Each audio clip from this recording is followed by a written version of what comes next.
बाकी police investigation करेगी। खबरों में आगे बढ़ते हैं। आज की एक और बड़ी खबर है, कानून का डंडा और बंगाल में चल रहा है अंडा।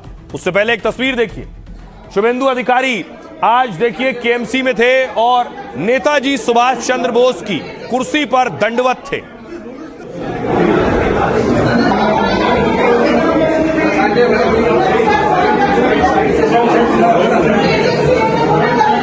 कोलकाता म्युनिसिपल कॉरपोरेशन की तस्वीर देख रहे हैं। वहां नेताजी की कुर्सी रखी हुई है। शुभेंदु अधिकारी पहुंचे, सम्मान में उनकी कुर्सी के आगे नमन किया और दंडवत हो गए।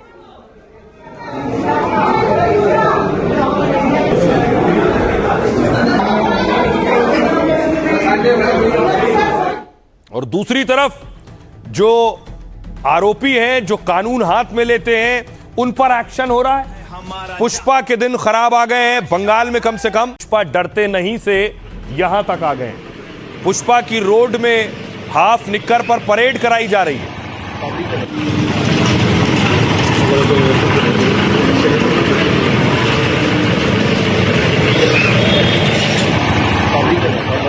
तस्वीर आप देख रहे हैं, बीच सड़क पुष्पा को परेड कराई जा रही है। हाफ निक्कर में है, दोनों तरफ पुलिस है। टीएमसी का कहना है कि अगर पुष्पा आरोपी है और अपराधी है तो कानूनन कार्रवाई होनी चाहिए।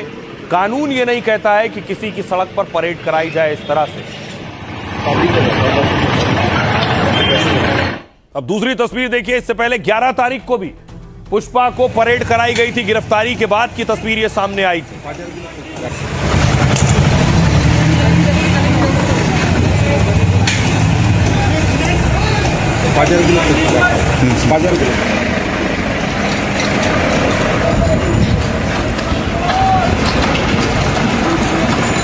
आप देख रहे हैं पुष्पा की परेड, और सिर्फ पुष्पा की परेड नहीं, परेड टीएमसी की और बड़े बड़े नेताओं की हो रही है। कहीं पुष्पा की परेड पुलिस करा रही है और कहीं जांच एजेंसियां परेड करवा रही हैं। तस्वीर में आपको दिखाऊं, देखिए जरा। यह तस्वीर आप देख रहे हैं, यह तस्वीर है अभिषेक बनर्जी की। अभिषेक बनर्जी ममता बनर्जी के भतीजे, जिन्हें ईडी ने बुलाया था आज पूछताछ की है।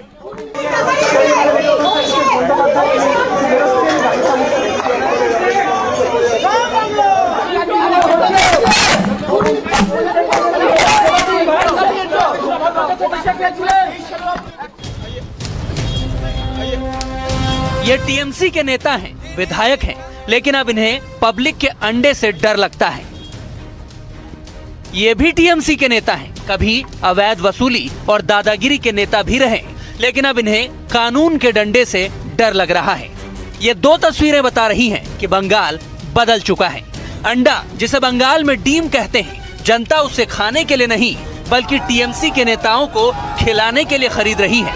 जब भी मौका मिलता है, चोर चोर के नारों के साथ फटाक से परोस देती है। कभी 2, कभी 4 और कभी पूरे के पूरे 50। ये कम अत्याचार नहीं किया हम लोग पब्लिक के ऊपर में, इसीलिए इसको डीम मानने हम लोग आए हैं। जिसको लगता है वो बेचारा करे तो क्या करे, बस स्वाद ही लेता है। जवाब देने का वक्त अभी नहीं आया है। आपने बंगाल में पब्लिक की अंडा थेरेपी देख ली, अब कानून का डंडा थेरेपी भी देखिए।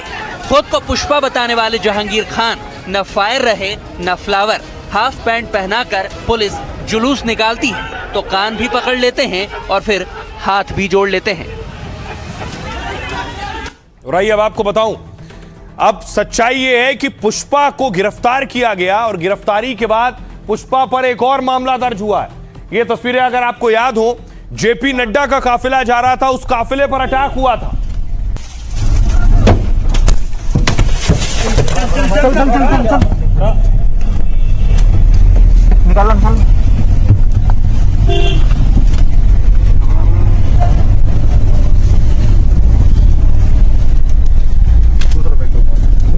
देख रहे हैं, ये पत्थर से हमला हुआ था। जेपी नड्डा का काफिला था, कैलाश विजयवर्गीय भी इसमें मौजूद थे। इस मामले में भी पुष्पा शिकंजे में है। देखिए जरा पुष्पा का हाल आप देख रहे हैं।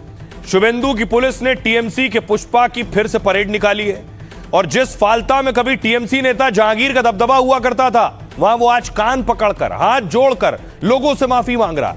अभिषेक बनर्जी के करीबी रहे पुष्पा की कमर पर पुलिस ने रस्सी तक बांधी और फालता की सड़कों पर नंगे पैर 4 घंटे तक सड़क पर घुमाया। 8 जून को टीएमसी नेता जहांगीर खान को नेपाल बॉर्डर से गिरफ्तार किया था। जहांगीर पर अवैध वसूली और चुनाव में गड़बड़ी फैलाने के आरोप थे।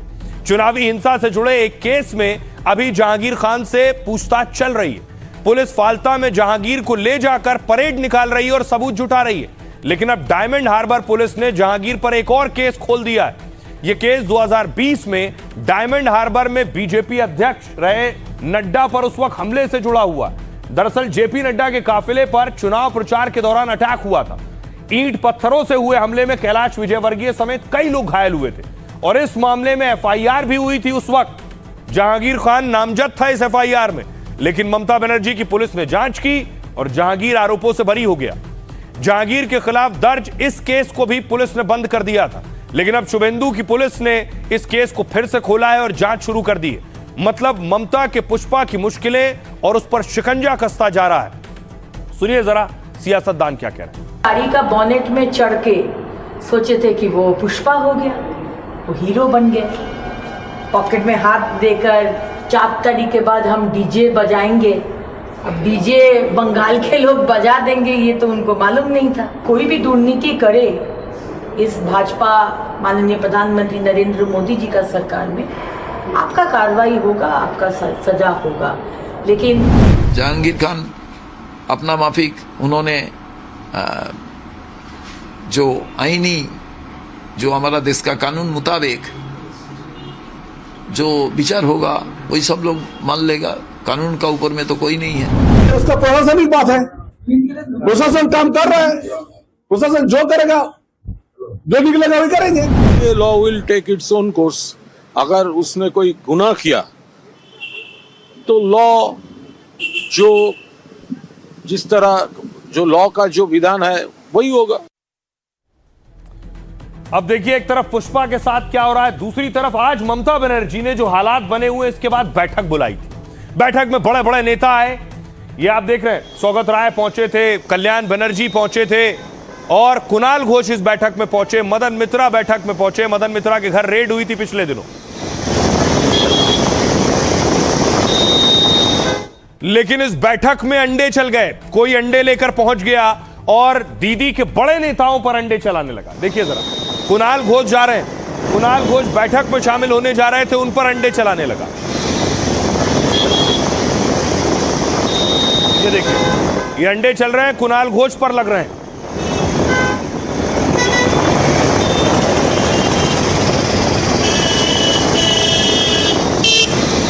कुणाल घोष टीएमसी के बड़े नेता हैं। अब सवाल यह है, ये जो अंडों की बारिश हो रही है नेताओं पर, यह रुक क्यों नहीं रही?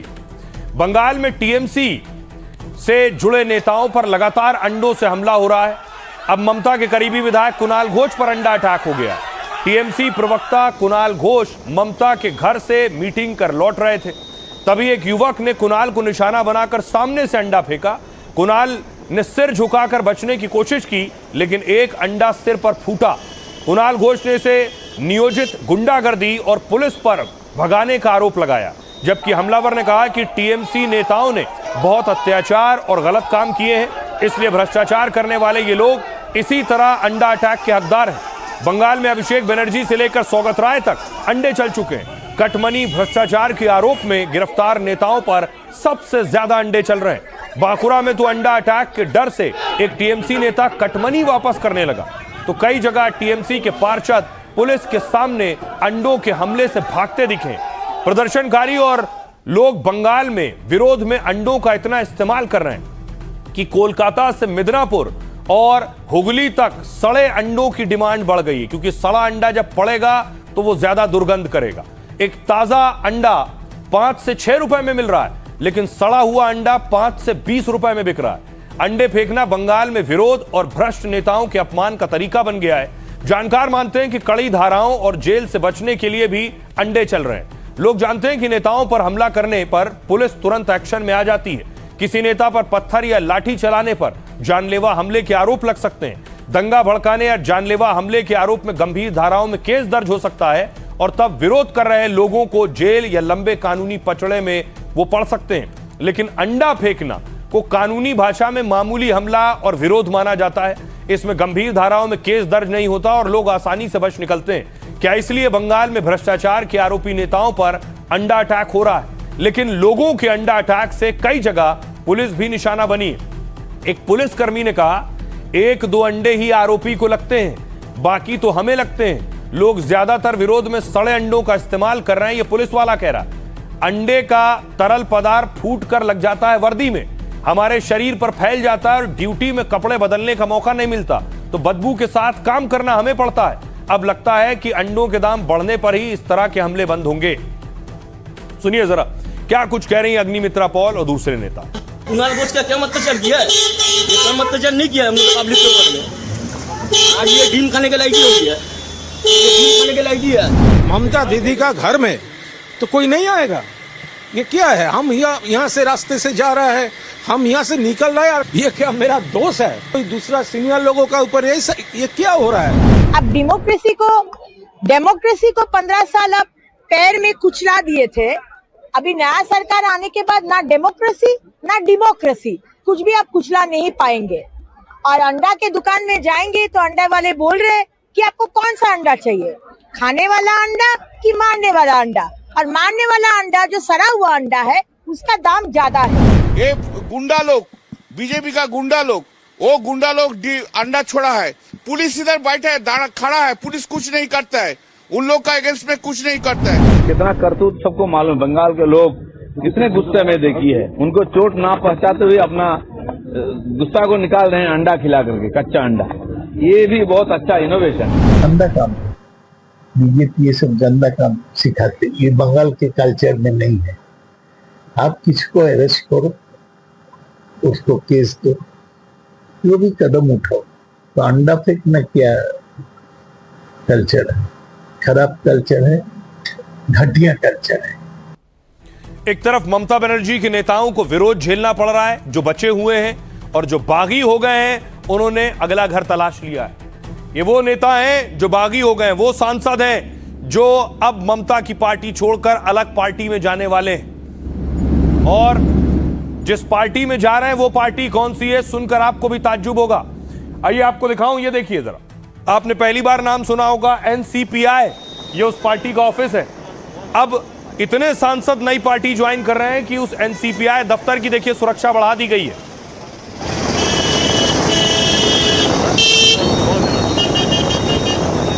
तो आप लोगों ने एनसीपी का नाम तो सुना होगा, शरद पवार की पार्टी, उनके भतीजे की पार्टी, लेकिन एनसीपीआई का नाम आप पहली बार सुन रहे हैं। देखिए एनसीपीआई क्या है। इसका नाम है nationalist citizens party of India, यानी एनसीपीआई। 3 साल पहले यानी 2023 में कुंडू दंपत्ति ने इस पार्टी की नींव रखी थी। ये 2 लोगों को आप देख रहे हैं, यही कुंडू दंपत्ति हैं, इन्होंने ही बनाई ये पार्टी। उत्तिया कुंडू पार्टी के अध्यक्ष हैं, पत्नी शेवली एनसीपीआई की कोषाध्यक्ष हैं। 2 ही लोग हैं बस पार्टी में। एनसीपीआई का रजिस्टर्ड पता बंगाल के हावड़ा के बानीपुर इलाके का है। इस पार्टी की मौजूदगी बंगाल के हावड़ा, त्रिपुरा और असम में 2023 में पहली बार एनसीपीआई त्रिपुरा विधानसभा चुनाव में उतरी। अपने पोस्टर में लिखा, राजनीतिक दल बदलुओं को ठुकराएंगे। यानी इन्होंने पार्टी इसलिए बनाई थी, जो लोग दल बदलू होंगे उन्हें निकाल देंगे, ठुकरा देंगे। लेकिन इन्हीं की पार्टी में सारे दल बदलने वाले आ गए। 7 उम्मीदवार खड़े किए, जिनमें से 4 पर नामांकन रद्द हो गए और पहले चुनाव में पार्टी के उम्मीदवारों को कुल 822 वोट मिले थे। सोचिए, कुल 822 वोट। पार्षदी के चुनाव में भी इससे ज्यादा मिलता है। ईसी के मुताबिक पार्टी को कुल 1.13 लाख रुपए का चंदा मिला, यानी चंदा भी 1,13,000 रुपए का मिला था इन्हें। 2023 में त्रिपुरा चुनाव के बाद से एनसीपीआई का कोई अता पता नहीं था, गुमनाम पार्टी। एनसीपीआई फिलहाल एक पंजीकृत लेकिन गैर मान्यता प्राप्त पार्टी है, यानी चुनाव आयोग में पंजीकृत तो है लेकिन राष्ट्रीय या राज्य या राष्ट्रीय पार्टी का दर्जा प्राप्त नहीं है। ये हो गया एनसीपीआई की बात। अब आपको बताऊं कि इतने बड़े बड़े सांसद, 20 बागी सांसद, उन्होंने एक छोटी सी पार्टी ज्वाइन क्यों की? बीजेपी में क्यों नहीं चले गए? दूसरी पार्टी में क्यों नहीं गए? देखिए जरा, जिस पार्टी के एक भी सांसद विधायक नहीं, उसे बागियों ने क्यों चुना? सवाल ये, जिसका नाम किसी ने नहीं सुना, बागियों ने उसमें विलय कर लिया। दरअसल टीएमसी के लोकसभा में 28 सांसद थे, जिसमें 20 हो गए बागी। अब उन सांसदों के सामने चुनौती, लोकसभा की सदस्यता बचाना, जो तभी मुमकिन था जब पूरा गुट किसी पार्टी में खुद का विलय कर ले। उन्होंने एक ऐसी पार्टी चुनी जिसका जनाधार बहुत ज्यादा नहीं। चुनाव आयोग के रिकॉर्ड में एनसीपीआई का वजूद तो है लेकिन जनाधार नहीं है। 2/3 से ज्यादा सांसदों के विलय से दल बदल कानून नहीं लगा। उन्होंने टीएमसी छोड़ भी दी और उनकी लोकसभा सदस्यता भी बच गई। और अब तो टीएमसी की बागी सांसद काकोली घोष इस एनसीपीआई की अध्यक्ष भी बन गई। बागियों ने एनसीपीआई में विलय के बाद एनडीए को समर्थन का ऐलान किया है। सुनिए जरा इसके बाद क्या कह रहे हैं अब सियासतदान। हो रहा है मेरे समझ में नहीं आता। वो तो मैंने देखा क्या वो लास्ट 2023 में इलेक्शन के टाइम में ये पार्टी आया है, मुझे भी नहीं पता था। और ये धलाई जिला में शायद हुआ था ऐसा। तो उसको कहाँ से कौन कैसे पकड़ के ले आते हैं मेरे समझ में नहीं आता। तो देखते हैं क्या होता है। मैं इस पार्टी का फाउंडर प्रेसिडेंट था, मैंने ऑलरेडी कुछ दिन पहले रिजाइन कर दिया है। तो इस रेजिग्नेशन मेरा हो गया है। तो अभी जो नया प्रेसिडेंट होगा वो लोग ही बता पाएंगे। जो नया प्रेसिडेंट है, नया जो लोग है वही बता पाएंगे। कल काम है, मैं हाईकोर्ट में प्रैक्टिस करती हूँ तो मुझे मेरा पर्सनल काम से टाइम नहीं और प्रॉब्लम हो रहा था इसीलिए। जो होता है ऊपर वाला के भले के लिए होता है। अगर जुड़ते हैं तो दल आगे भी जाएगा, मगर दल के सब चाहते हैं सब मिलके बैठ के एक साथ इसका डिसीजन लिया जाए। तो दल में सबका वेलकम है। छोटा दल है मगर अब सब जुड़ना चाहते हैं तो बात करेंगे, बात होना चाहिए। हमारे दल के किसी के साथ बात नहीं हुआ है। सिर्फ एक ही बंदा सुनने में आए हैं शिवली कुंडू, जिनको हम लोगों ने प्रेसिडेंट बनाया था, उनके साथ बात हुआ है। हमारा जो एआईटीसी के सांसद थे उनमें से 2/3 20 जन हमने अलग से बैठने का चिट्ठी दिया स्पीकर साहब को।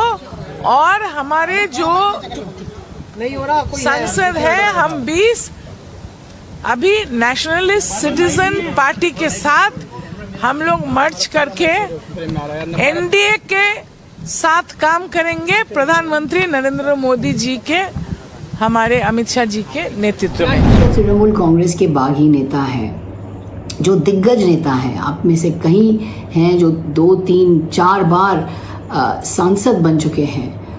आपकी क्या मजबूरी थी कि इस तरह से आप सब कुछ खो करके आप जा करके बीजेपी के सामने घुटने टेक रहे हैं? आपके जो सिद्धांत, आपके वसूल, आपकी विचारधारा, ये तो सब खोखले निकले।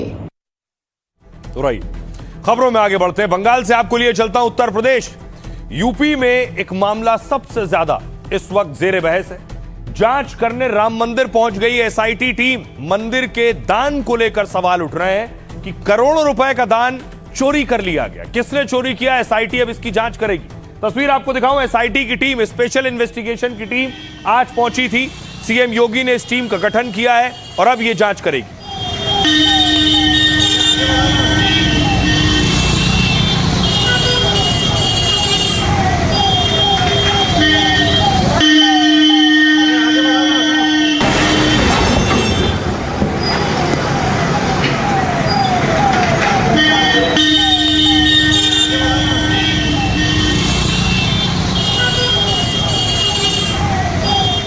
अब देखिए जरा ये जो टीम पहुंची है ये क्या करने वाली है, क्या जिम्मेदारी इसे दी गई है इस एसआईटी टीम को। तो राम मंदिर में दान गबन के आरोप पर एक्शन शुरू हो गया है। योगी के निर्देश पर एसआईटी टीम ने कार्रवाई भी शुरू कर दी है। ये एसआईटी टीम आज जांच के लिए राम मंदिर पहुंची थी। टीम ने मामले से जुड़े दस्तावेजों की जांच प्रक्रिया शुरू कर दी है। राम जन्मभूमि परिसर में ही गबन के आरोपियों से पूछताछ होगी। दरअसल गबन के शक में लगभग 6 आरोपियों को हिरासत में लिया गया है। अब एसआईटी टीम आरोपियों से सवाल जवाब करेगी। इस जांच को लेकर सीएम कार्यालय पल पल की अपडेट ले रहा है। 15 दिन के अंदर एसआईटी टीम को अपनी जांच रिपोर्ट सौंपनी होगी।